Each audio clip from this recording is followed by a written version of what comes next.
I always enjoy fun and unusual matchups. I feel like a lot of matchups are unusual with Vampire Coast right now because they're a rarely played faction, but today we're going to see them going up against Lizardmen, and there's a lot to look at here, so let's go in slow-mo as the cannons start to unload. Got Silostra on quote-unquote foot, just floating in her ghostly form, of course. Got animated Hulks, Shade Wraith Gunners, and some pistol mobs up front with some bombers behind. The Black Spot, one of my favorite units on the Vampire Coast roster, because, yeah, they're just absolutely wonderful. I love bayonets. And back in Empire Total War, of course, the bayonet tech was one that, in my opinion, needed to rush immediately after Grape Shot, or even before Grape Shot, sometimes depending on what you were fighting.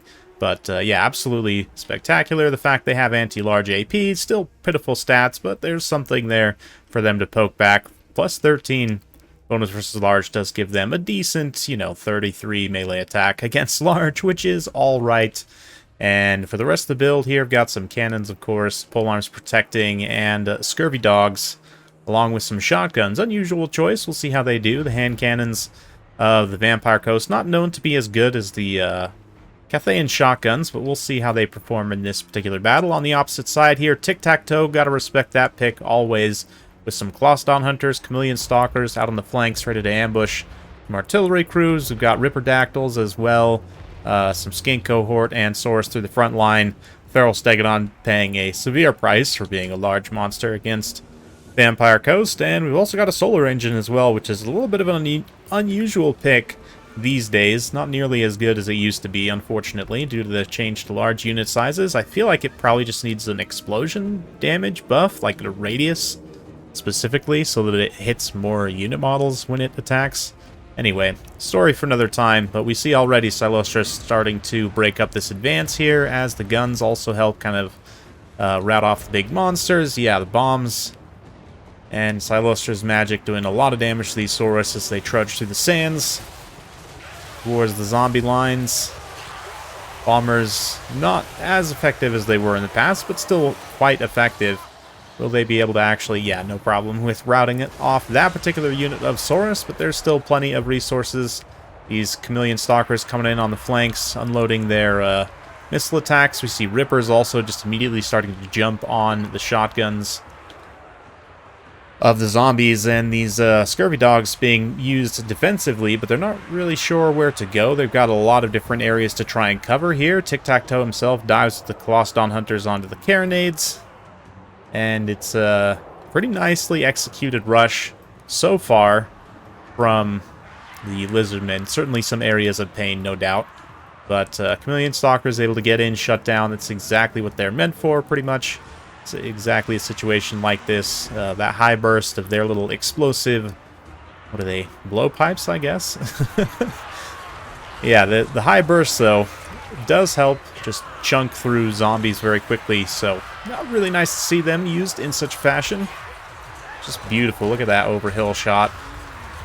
Flapping wings and angry lizards just tearing apart zombies left and right, but also getting exploded in spectacular fashion. It's really what we like to see. The scurvy dogs all being used in one big kind of blob here is actually pretty good. The way that their models are so small, they can all kind of rush around and just completely eliminate units.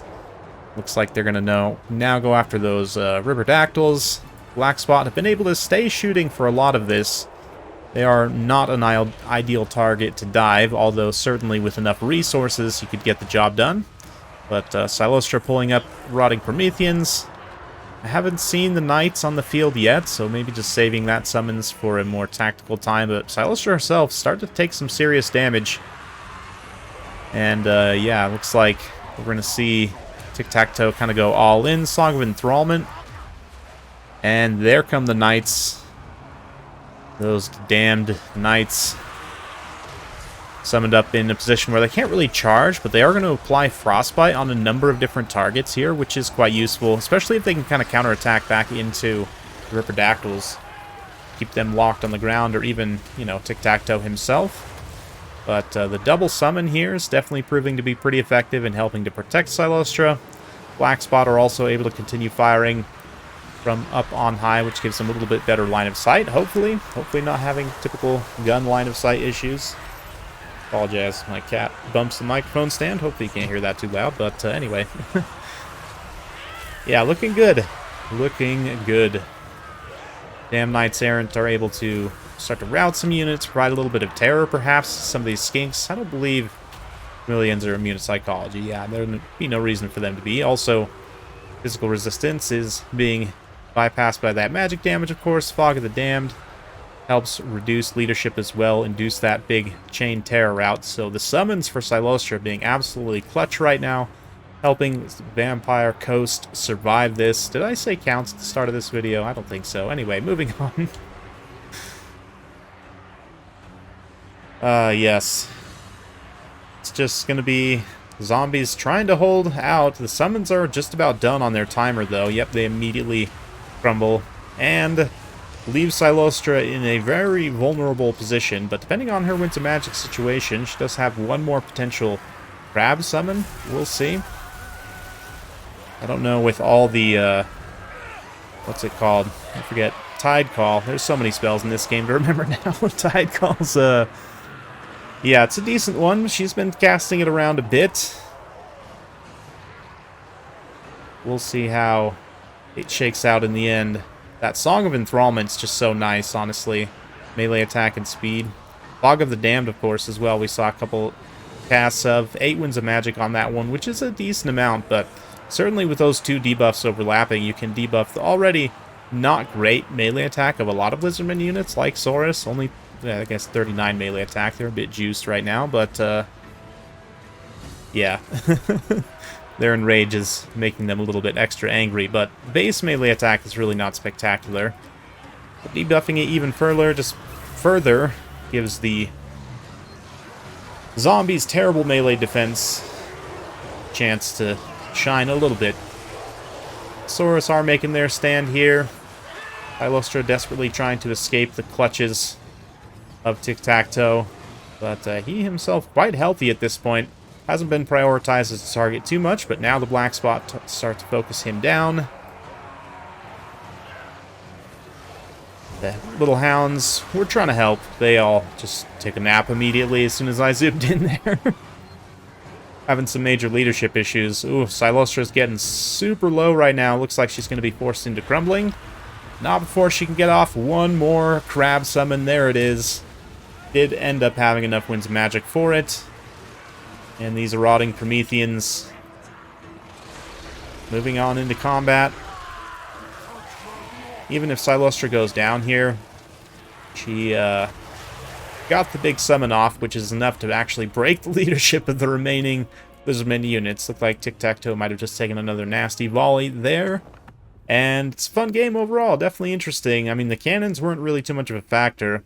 The Lizardmen were well prepared for kind of a stationary missile build and were able to come in and shut down pretty much all the missile units except the black spot. I do think that some Chameleon Stalkers detached to just fight them in melee and kind of bog them down. I mean, maybe they did for a little bit. Looks like they took some damage here, but black spot themselves were able to get 2,200 gold value, 14,000 total damage dealt, which is just amazing.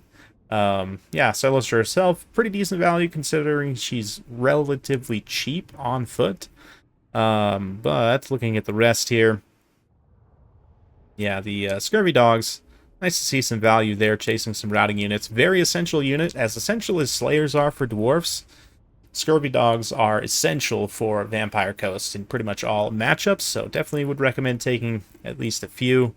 And the bombers don't pay for themselves, I mean, except for one, but tactically do their thing. Pistols also generally super cost-effective, but definitely an interesting one. I love the pick of Tic-Tac-Toe, even if he didn't quite pay for himself. Just overall, the aggressiveness of the Lizardman build was pretty decent. I don't love the pick of the Solar Engine, though, right now, like I said, and the Stegodon also. You could probably cut these two. Take some Clever Girls, or even some regular, like, 650 Bastiladons if you want some monsters to absorb some missile damage and not have that being that missile damage going into your other units, then can be useful to have, but I don't know. I'd have to kind of think about it a little bit. Maybe some regular Chameleon Skinks for some more standardized skirmish to just kind of sit back at range as your other units are charging in, being able to kind of shoot vulnerable targets. yeah, they would have been a great tool for dealing with the Black Spot for sure, because the Black Spot have no ability to resist missiles, but there really wasn't a lot of mid-range skirmish here from Lizardmen, so that's probably the only changes I would make from a build perspective, but still, overall, very fun one. Hopefully you guys enjoyed that. If you do like this sort of content, be sure to like, subscribe, hit that bell notification button. Every time I upload a new video, you'll be notified. Thanks again, we'll see you next time.